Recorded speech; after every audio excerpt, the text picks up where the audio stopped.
আগামী মাসে ৬ আর ৯ তারিখে মানে সেপ্টেম্বরের ৬ আর ৯ তারিখে আমরা ২টা প্রীতি ম্যাচ খেলবো নেপালের বিপক্ষে। এখন এই ২টা প্রীতি ম্যাচে আমরা কেমন স্কোয়াড মাঠে নামাতে পারবো এটা এখনো পর্যন্ত আমাদের কোচ বুঝতে পারতেছেন না। এটার দায়টা আসলে কার? সেটা নিয়ে একটু আজকে আলোচনা করব। যেমন একটা জিনিস নিশ্চিত হয়ে গেছে যে সৌমিত সোমকে আমরা পাচ্ছি না এই ম্যাচে। কারণ ওই সময়টায় ওর লিগের খেলা আছে। এখন হামজাকে নিয়েও আমাদের অনিশ্চয়তা আছে। যদিও হামজাকে রেখেই দল ঘোষণা হচ্ছে বলে আমরা জানতে পারছি। ম্যানেজার আমির খান বিডি নিউজকে জানাচ্ছেন যে হামজাকে রেখেই দল ঘোষণা করা হচ্ছে। তারপরেও হামজার আশাটা অনিশ্চিত। হামজাকে লেস্টার সিটি ওই সময় আসতে দিবে কিনা এটা এখনো আমাদের কোচ বা ফেডারেশন নিশ্চিত হতে পারে নাই। সেটা বোঝা গেল এই কথায় যে আমির খান ওখানে বলতেছেন যে আমরা যোগাযোগ করতেছি লেস্টার সিটির সঙ্গে যদি তারা ছাড়ে। এখন কথা হচ্ছে ফিফা আইন অনুযায়ী তো যদির কোনো প্রশ্ন নাই। ফিফা আইন অনুযায়ী এই ইন্টারন্যাশনাল ব্রেকে যদি ন্যাশনাল টিমের খেলা থাকে তাহলে খেলোয়াড়কে ছাড়তেই হবে। সে অবস্থায় সমিত সোমকে ঠিক কোন আইনে কানাডার ওই লীগ কর্তৃপক্ষ আটকালো, আর হামজাকে ঠিক কোন আইনে আটকানোর কথা ভাবতেছে বা অনিশ্চয়তায় ভুগতেছে, এটা নিয়ে আমরা আলোচনা করব। এবং হামজা সমিত সোম দুজনকেই যদি আমরা না পাই, ফাহমুদুলের ব্যাপারটা আমি জানি না যে ফাহমুদুলরে কিভাবে কি করা হচ্ছে, বা ফাহমুদুল যে লিগে খেলে, লিগের যে স্তরে খেলে, মনে হয় না ওকে আটকাবে। ফাহমুদুল যদি আসেও তাহলে কাজেম শাহ আর ফাহমিদুল ছাড়া নতুন যে স্রোতটা, এই স্রোতে সম্ভবত কাউকেই আমরা এই নেপালের বিপক্ষে দুটো ম্যাচে পাবো না। পেতে পারি কিউবা মিশেলকে, যদি আবার না তাকে আন্ডার 23 দলের ক্যাম্পে রাখা হয়, ওখানে একটা কনফ্লিক্টের সম্ভাবনা আছে। মানে এমনও হতে পারে শেষ পর্যন্ত যে মাঠে শুধু আমরা আমাদের ক্যাপ্টেন জামাল ভুঁইয়াকে পাচ্ছি আর কাজেম শাহকে পাচ্ছি, মানে অরিজিন ফুটবলারদের মধ্যে। সেক্ষেত্রে এই প্রীতি ম্যাচ দুটোর আদৌ কোনো অর্থ থাকবে কিনা সেটাও একটু আলোচনা করবো আজকে। প্রথমত আমি আপনাদেরকে একটা জিনিস খুব নিশ্চিত করে বলতে পারি যে বাফুফে যদি খুব মন দিয়ে চায়, খুব সাহসের সঙ্গে চায়, তাহলে হামজা বা সমিত সোম কাউকে আটকানোর ক্ষমতা কোনো ক্লাবের নাই। ফিফা এই অথরিটি বাফুফে বা সব ফেডারেশনকে দিয়ে রাখছে যে তাদের যখন ইন্টারন্যাশনাল ব্রেক থাকবে, যেটাকে আসলে ফিফা সূচি বলে, এই ফিফা ক্যালেন্ডারে কোনো খেলোয়াড়কে কোনো ক্লাব আটকাইতে পারবে না, কোনো অজুহাতে আটকাইতে পারবে না। হ্যাঁ, সেখানে কিছু ছোট ছোট যদি কিন্তু আছে। সেই যদি কিন্তুগুলোর সুযোগ এই ক্লাবগুলো নিতে পারে। এখন প্রথমে আমরা দেখি হামজার ব্যাপারটা, যে হামজাকে লিস্টার কেন নাও ছাড়তে পারে। ওই সময়টা ইন্টারন্যাশনাল ব্রেক। আপনি দেখতে পারেন যে লিস্টারের ওই সময় চ্যাম্পিয়নশিপে কোনো ম্যাচ নাই। ওরা তো চ্যাম্পিয়নশিপ খেলে এখন লিস্টার, মানে সেকেন্ড টায়ারে। চ্যাম্পিয়নশিপে কোনো ম্যাচ লিস্টারের নাই। ফলে নিশ্চিন্তে বাফুফে এই সময় তারে চেয়ে পাঠাইতে পারে। মানে যেই লিস্ট পাঠাবে সেই তাকে ছাড়তে বাধ্য, এবং সেটা হচ্ছে যদি কাছাকাছি খেলা হয়, সেম কন্টিনেন্টে ন্যাশনাল টিমের হয়ে খেলে, তাহলে 48 ঘন্টা আগে, অন্য কন্টিনেন্টে হলে 72 ঘন্টা আগে এই খেলোয়াড়কে ছেড়ে দিতে হবে। ম্যাচের 72 ঘন্টা আগে। মানে আমরা যেহেতু অন্য কন্টিনেন্টে, আমরা তো ইউরোপে না, ফলে আমাদের ক্ষেত্রে হামজাকে লিস্টার ছেড়ে দিবে 72 ঘন্টা আগে। এটা হচ্ছে প্রাইমারি আইন। এখন এই জায়গায় অনেকে আবার বলতেছেন, আমি দেখলাম যে এটা একটু বোঝাবুঝির সমস্যা আছে। অনেকে বলতেছেন যে এরকম হঠাৎ পাতানো ফ্রেন্ডলি ম্যাচের জন্য ছাড়তে ক্লাব বাধ্য না। না, এরকম কথা ফিফার আইনের নাই। হঠাৎ পাতান আর যেভাবে পাতান, আপনি ফিফা ফ্রেন্ডলি খেলতেছেন, ন্যাশনাল টিমের ম্যাচ হচ্ছে ইন্টারন্যাশনাল ব্রেকে, এটাই যথেষ্ট। এটার জন্য আপনার কোয়ালিফিকেশনের ম্যাচ হইতে হবে, বা আন্তঃমহাদেশীয় ম্যাচ হইতে হবে, বিশ্বকাপের ম্যাচ হইতে হবে, বা অনেক আগে নির্ধারিত ম্যাচ হইতে হবে, এরকম কোনো শর্ত নাই। তাহলে কি শর্ত আছে? শর্ত আছে হচ্ছে 15 দিন আগে, কমপক্ষে 15 দিন, কোনো কোনো ক্ষেত্রে 10 দিনেও হয়। কমপক্ষে 15 দিন আগে টিমটা ঘোষণা করে দিতে হবে। ওই ম্যাচের কমপক্ষে, মানে ওই যে 72 ঘন্টা যখন শুরু হবে, তার 15 দিন আগে টিমটা ঘোষণা করে দিতে হবে। এবং সেই টিমটা অফিসিয়ালি ক্লাব কর্তৃপক্ষের কাছে ফেডারেশনের পাঠাতে হবে। এখন সেক্ষেত্রে ব্যাপার হচ্ছে আজকে তো 14 তারিখ, আমাদের প্রথম ম্যাচটা তো 6 তারিখে। ফলে স্টিল 15 দিন হইতে বেশ দেরি আছে। এখনো বাপু ফেরাতে যথেষ্ট সময় আছে আস্তে ধীরে সিদ্ধান্ত নিয়ে স্কোয়াডটা পাঠায় দিয়ে বলা যে ওকে ছেড়ে দাও। এরপরে কিন্তু আসলে বাপুপের কোনো রকম আলোচনা করারই দরকার নাই। কোনো রকম আলোচনা করার দরকার নাই। এই যে আমির খান বলতেছেন যে বাপুপের সঙ্গে লেস্টারের আলোচনা চলতেছে, এটা আইনত এই আলোচনার কোনো দরকারই নাই। কিসের দরকার? আমার খেলোয়াড় দরকার, আইন বলে আমি খেলোয়াড় পাবো, তুমি ছাড়তে বাধ্য। কিন্তু রিয়েলিটি হচ্ছে মাঝখানে কতগুলো সূক্ষ্ম সূক্ষ্ম ব্যাপার আছে। প্রথম কথা হচ্ছে ক্লাব চাইলে ইনজুরির অজুহাত দেখাইতে পারে। সেক্ষেত্রে আবার বাফুফের সুযোগ আছে ফিফায় চ্যালেঞ্জ করার। ফিফা তখন তার মেডিকেল টিম দিয়ে ওই খেলোয়াড়ের মেডিকেল চেক আপ করবে যে আসলেই তার ইনজুরি প্রবলেম আছে কিনা। অনেক ক্লাব এরকম ক্ষেত্রে ধরেন এখন লেস্টারের যে অবস্থা, লেস্টার খুব ক্রুশিয়াল একটা টাইম পার করতেছে। ফলে লেস্টার এর সময়, আর আপনারা জানেন যে হামজা এখন লেস্টারের ক্যাপ্টেন, লাস্ট ম্যাচে ক্যাপ্টেন আর্মব্যান্ড পরে মাঠে নামছে এবং সে তার ক্লাব ক্যারিয়ারের মাত্র দ্বিতীয় গোল করে ফেলছে লাস্ট ম্যাচে। যদিও ম্যাচটা শেষ পর্যন্ত টাইব্রেকারে হেরে ওরা ওই কাপ থেকে বিদায় নিচ্ছে, কিন্তু হামজা লেস্টারের জন্য খুব গুরুত্বপূর্ণ, লেস্টারও খুব ক্রুশিয়াল একটা টাইম কাটাচ্ছে। ফলে এরকম সময় আরো অনেক নজির আছে, বিভিন্ন ক্লাব ভুয়া ইনজুরির একটা অজুহাত দিয়ে যে ওই ইনজুরি সাফার করতেছে ওর এই মুহূর্তে ছাড়া যাবে না। এরকম ক্ষেত্রে ফেডারেশনের হাতে যেটা বললাম সুযোগ থাকে ফিফাতে সরাসরি নালিশ করা, এবং ফিফা তখন তার মেডিকেল টিম দিয়ে ওই খেলোয়াড়কে চেক আপ করাবে। আরেকটা ব্যাপার হতে পারে যে খেলোয়াড়ের সম্মতি। ব্যাপার হচ্ছে খেলোয়াড়ের সম্মতি ব্যাপারটা বহুল প্রচলিত, কিন্তু এটা কিন্তু ফিফা অনুমোদিত না। মানে হামজার এখানে প্রকৃতপক্ষে কোনো সে নাই যে আমি খেলবো না ন্যাশনাল টিমের হয়ে। তাকে ন্যাশনাল টিমের হয়ে ডাকলে হ্যাঁ সে না খেলতে পারে, সেটা সে তার ফেডারেশনের সঙ্গে বুঝবে। সে বলতে পারে না আমি খেলবো না, এটা আলাদা কোশ্চেন। কিন্তু হামজা চায় নাই বলে ক্লাব তাকে ছাড়ে নাই, এই ইকুয়েশনে পৌঁছানোর কোনো সুযোগ নাই। হ্যাঁ একটা সুযোগ তো আছেই, কারণ হচ্ছে যদি লাস্ট পর্যন্ত হামজাকে লেস্টার আটকায় দেয় কোনো আইন না মেনে, তাহলে বাফুফেকে কি করতে হবে? যদি ইনজুরির কথা বলে আটকায় বা যদি কোনো কথা না বলেই আটকায়, তাহলে বাফুফেকে তো আসলে নালিশ করতে হবে ফিফায়। এখন সেই নালিশের যে চিঠিটা যাবে, যে অ্যাপিলটা হবে, ওখানে হামজার সই লাগবে, মানে হামজার সম্মতি লাগবে। হামজাও বলবে যে হ্যাঁ আমি যাইতে চেয়েছিলাম, আমার যাইতে দেয় না। ফলে আমি একাধারে বলতেছি যে খেলোয়াড়ের সম্মতির বিষয়টা ফিফার আইনে নাই, খেলোয়াড়ের সম্মতির দরকার নাই। এখানে খেলোয়াড়ের সম্মতি ছাড়াই দল ঘোষণা করা যাবে এবং খেলোয়াড়ের সম্মতি ছাড়াই ক্লাব তাকে ছাড়তে বাধ্য। পরে ওই খেলোয়াড় গেল কি গেল না, খেললো কি খেললো না, এটা ওই খেলোয়াড়ের ব্যাপার। কিন্তু আপনি যে নালিশটা করবেন ফিফায় যে লেস্টার আমার খেলোয়াড় ছাড়ে নাই, এটার জন্য তো হামজার সম্মতি লাগবে। নালিশ তো আপনি করতে পারতেছেন না। ফলে বিএফএফ আইনগতভাবে, একেবারে আইনের অনেক রকম দিক থাকে না যে আপনি কোন পার্সপেক্টিভ থেকে দেখতেছেন, ফেয়ারলি দেখলে, একেবারে নিরপেক্ষভাবে দেখলে বিএফএফ এমন একটা জায়গায় আছে বাফুফে যে তারা হামজাকে পাইতে পারবেই, হামজাকে ছাড়তে লেস্টার বাধ্য। কিন্তু বাস্তবতা হচ্ছে তৃতীয় বিশ্বের একটা দেশ হচ্ছে বাংলাদেশ, অত্যন্ত মানে আমি ওই যে এর মাঝে সম্ভবত লুকাকাও এর সঙ্গে মেইল চালাচালিতে বলতেছিলাম, লুকাকাও বেশ বড় লেখক, ওই যে মেসি রোনালদো ওদের জীবনী করেন, ওনার সঙ্গে টুকটাক সম্পর্ক আছে, তা মজা করে বলতেছিলাম যে পৃথিবীতে তোমার ফুটবল বিশ্বে সবচেয়ে পিছিয়ে আছে হচ্ছে এশিয়া, এশিয়ার মধ্যে সবচেয়ে পিছিয়ে আছে হচ্ছে দক্ষিণ এশিয়া, দক্ষিণ এশিয়ার মধ্যে সবচেয়ে পিছিয়ে আছি হচ্ছে আমরা বাংলাদেশ। এ হচ্ছে আমাদের ফুটবলিং পরিচিতি। আসলেও তাই, বাংলাদেশ একেবারে প্রান্তিক একটা দেশ, এরকম একটা ফেডারেশন লেস্টারের মতো একটা ক্লাবের সঙ্গে বিরোধে যাবে ফিফার আদালতে, এটা আশা করা একটু কঠিন, এটা আশা করা কঠিন। ফলে আসলে বাফুফেকে বুঝায় শোনাই ব্যাপারটা করতে হচ্ছে। এই জায়গাটা আমি মনে করি যে এটা করা খুব জরুরি ছিল। আমি ইন্ট্রোতে বলছি যে বাফুফে কি যা করতেছে এতে আসলে কোনো সমস্যা আছে না, এটা ঠিক আছে না, এখানে একটু মানে যেহেতু আমরা জানি যে আইন আমাদের পক্ষে থাকলেও আইন শুধু বড় লোকের কথা শোনে, আমরা গরিব মানুষ, আমাদের কথা ফিফা পর্যন্ত পৌঁছানো, হামজাকে আবার ওইটাতে সই করতে রাজি করানো। হামজা এমনি বাংলাদেশে খেলতে আসছে, এটা তো হামজা অনেক স্যাক্রিফাইস করে আসছে, আবার সে তার নিজের ক্লাবের বিপক্ষে ফিফায় নালিশে সম্মতি দেবে, এটা আশা করা কঠিন, এটা আশা করা খুব কঠিন।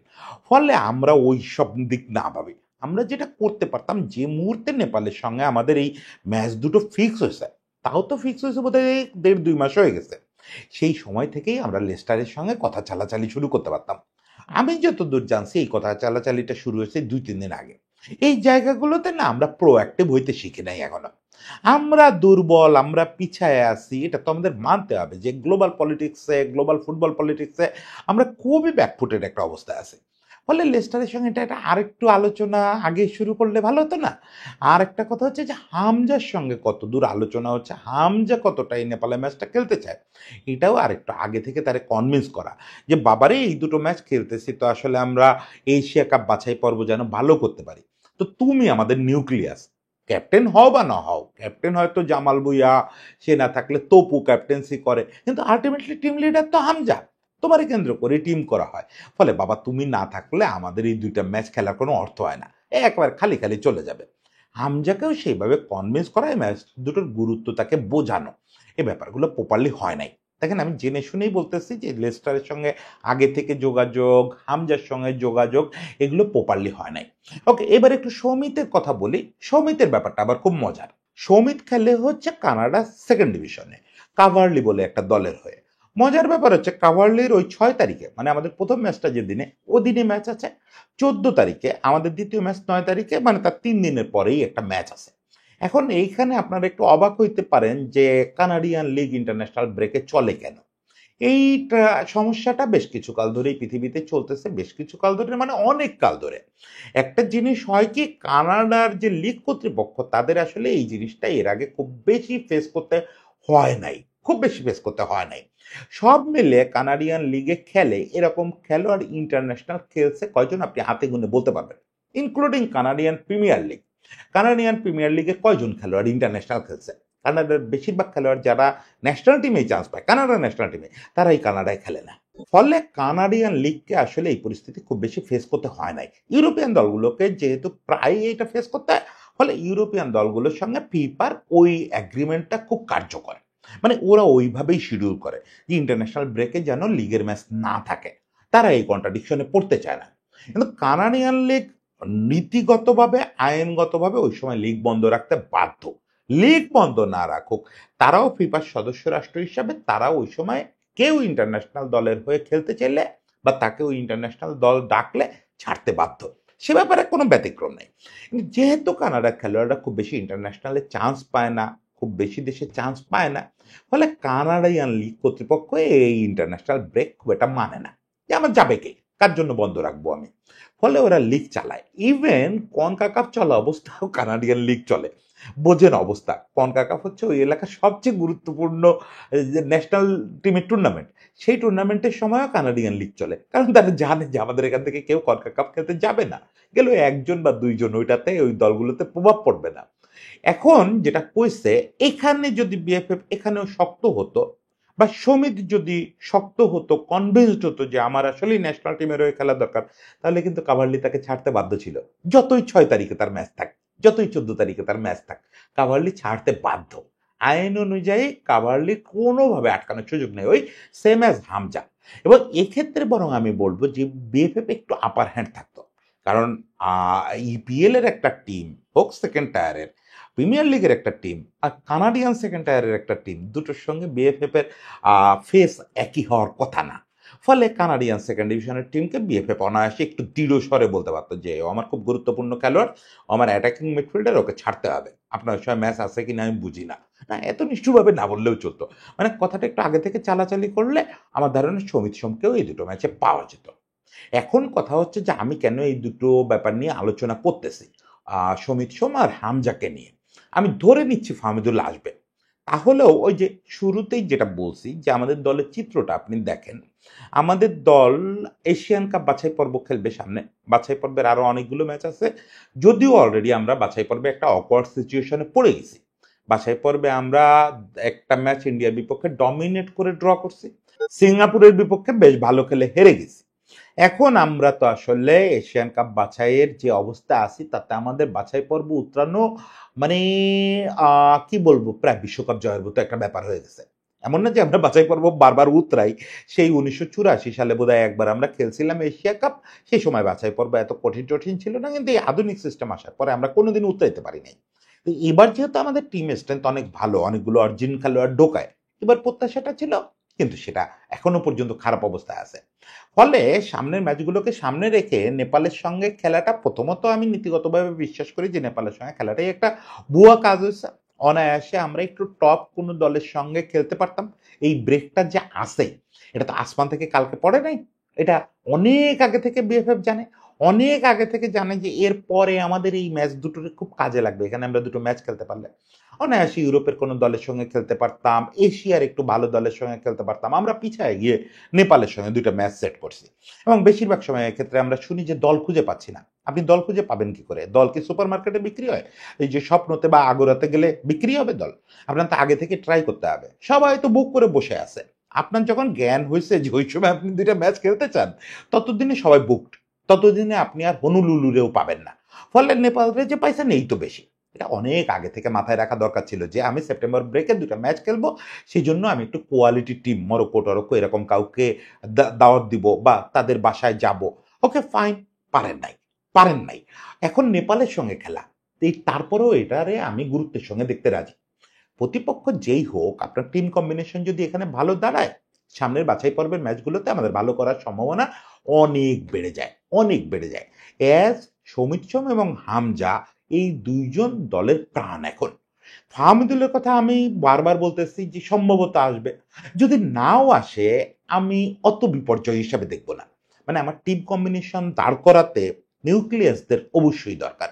কিন্তু ফাহমিদুল লেফট উইং এ খেলে, লেফট উইং এ আমাদের আরো কিছু ছেলেপেলে আছে, লোকাল কিছু ছেলেপেলে আছে, ওরা খেলতে পারবে। বা ফাহমিদুল অনেক সময় লেফট উইং ব্যাকে খেলে, সেখানেও আমাদের ছেলেপেলে আছে। আর কাজেম তো তার জায়গায় খেলবেই, কিন্তু মূল রোলটা কি? হামজা হচ্ছে leader of the field. Hamza defensive midfield থেকে শুরু করে অ্যাকচুয়ালি প্রপার মিডফিল্ড পর্যন্ত খেলবে। যদি আমাদের কোচ তার আগের বোগাস ফিলোসফি থেকে সরে না আসে, তাহলে ডিফেন্সিভ মিডফিল্ডারের রোল প্লে করবে আসলে জামাল। হামজা সামনে অনেকটা ফ্রি রোলে বক্স টু বক্স খেলবে, তার সামনে অ্যাটাকিং মিডফিল্ডার হিসাবে থাকবে সমিত সোম। তার মানে আমাদের দলের রেজাল্ট পাইতে গেলে এই দুজনকে লাগবেই। এর সামনে তো স্ট্রাইকার লাগবে, সেটা কিউবা মিশেলকে নিয়ে কি হবে এখনো আমি জানি না, এটা আমার পরিষ্কার ধারণা নেই। কিন্তু এই দুজন তো আমার নিউক্লিয়াস। এই যে আজকের দলের যে নতুন শেপটা দাঁড়াচ্ছে, বিশেষ করে সিঙ্গাপুরের বিপক্ষে আমরা যে স্ট্যান্ডার্ডের ফুটবল খানিক্ষণ খানিক্ষণ খেলছি, মাঝে মাঝে হঠাৎ হঠাৎ করে খেলছি, একটা 5 মিনিটের ঝড়, একটা 10 মিনিটের ঝড়, এগুলো তো এই দুজনের কারণে। সেই দুজনকে ছাড়া প্রস্তুতি ম্যাচ খেলার কোনো অর্থ নাই। হ্যাঁ, যারা খেলবে আমার লোকাল লিগের খেলোয়াড়রা খেলবে, ওদের এক্সপেরিয়েন্স বাড়বে, ওরাও প্রস্তুত থাকবে যে ওরকম কোনো মোমেন্ট আসলে তারা যেন এটা গ্রাপ করতে পারে, সবই ঠিক আছে। কিন্তু এখন তো আমার রেজাল্টের কথা ভাবতে হবে।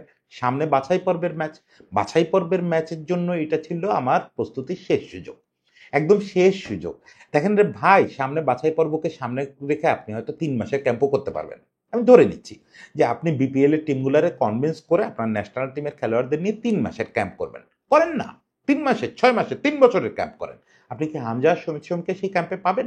ওদের নিয়ে আপনি কোচ, আপনি টিম কম্বিনেশন সাজাইতে পারবেন? পারবেন না। আপনি বুঝতেই পারবেন না যে কি করতে হবে। একে তো সারা বছর এদের দেখা সাক্ষাৎ হয় না। আমরা লাস্ট সিঙ্গাপুরের বিপক্ষে ম্যাচেও দেখছি, সৌমিত বারবার থ্রু দিচ্ছে, কেউ রিসিভ করার নাই। ওই স্পেস ফাঁকা পড়ে থাকতেছে, কেউ স্পেস কাভার করতেছে না। সৌমিত বাম পাশে গিয়ে বক্সে বল ফেলাচ্ছে, বল রিসিভ করার কেউ নাই। আবার হামজা বল দিচ্ছে, ওই বলটা যে কেউ 1-to-1 করে সমিত পর্যন্ত নিয়ে যাবে, সেটা হচ্ছে না। মানে আমাদের তো এমনিতেই টিম কম্বিনেশন, টিমের পারস্পরিক বোঝাপড়া গড়ে ওঠে নাই। এটা তো আর্জেন্টিনা না যে অলরেডি গড়ে উঠছে, এখন 2 ম্যাচ মেসি না খেললেও কিছু যায় আসে না, মেসির জায়গায় 2 ম্যাচ আলমাদা খেলে দিবে। আমাদের তো ওই অবস্থা না, আমাদের তো বোঝাপড়া নাই, একদমই নাই। সেখানে যেমন কাজেম সিঙ্গাপুরের বিপক্ষে ম্যাচে আমি দেখতেছিলাম রীতিমতো খাবি খাচ্ছিল যে ওর যে কি করণীয়, বল কোথায় দিবে এটাই বুঝতেছে না। তো এই যে কাজেমের সঙ্গে সমিতের বা হামজার যে একটা লিঙ্ক হওয়া উচিত, একটা ট্রায়াঙ্গেল লিঙ্ক হওয়ার কথা না, কাজেমের যে পজিশন, এটা তো হচ্ছে না। এটা হইতো তো এই দুটো ম্যাচ যদি খেলতে পারতো ওরা দুজন। শেষ পর্যন্ত সম্ভবত সেই সুযোগটা আমরা হারালাম। প্রথমত সমিত সোমকে তো পাচ্ছিই না, এটার ব্যাপারে আর বাফুফে কিছু করতে পারলো না, ফলে এটা পঙ্গু হয়ে গেল, অর্ধেক হয়ে গেল ব্যাপারটা। হামজাকে পাওয়ার না, মানে আমি খুব অনিশ্চিত বোধ করতেছি বিএফএফ এর অ্যাটিটিউড দেখে। মানে একটা কনফিডেন্স থাকে না, ওই কনফিডেন্স আমি বিএফএফ এর লোকজনের মধ্যে দেখতেছি না। টুকটাক যা কথাবার্তা মিডিয়াতে দেখতেছি, নিজে বলার চেষ্টা করতেছি, তারা খুবই অনিশ্চিতভাবে কথা বলতেছে। যদি পাই, তার মানে হামজাকে পাওয়ার সম্ভাবনা খুব কম। সেক্ষেত্রে আমরা আসলেই খুব বাজে একটা প্রস্তুতি নিয়ে পরের ম্যাচগুলো আমাদের খেলতে হবে বাছাই পর্বের। তারপরেও হোপ ফর দ্য বেস্ট, তারপরেও হোপ ফর দ্য বেস্ট। মেয়েরা এশিয়া কাপ বাছাই পর্ব পার হয়ে গেছে, তারা এশিয়া কাপ খেলা নিশ্চিত করে ফেলছে। এই সময় ছেলেদের তো বসে থাকার সুযোগ নেই। আমি মেয়ে ছেলে 2 দলের সঙ্গেই সমানে আছি, বরং দেখতে চাই যে মেয়েদের দেওয়া চ্যালেঞ্জটা ছেলেরা নিতে পারে কি না। ছেলেদের জন্য চ্যালেঞ্জটা থাকলো, দেখি ছেলেরা কতদূর যায়, সেই চ্যালেঞ্জে বিএফএফ কতটা রোল প্লে করতে পারে, সেটাও দেখবো। সবাই ভালো থাকবেন, সবার জন্য শুভেচ্ছা।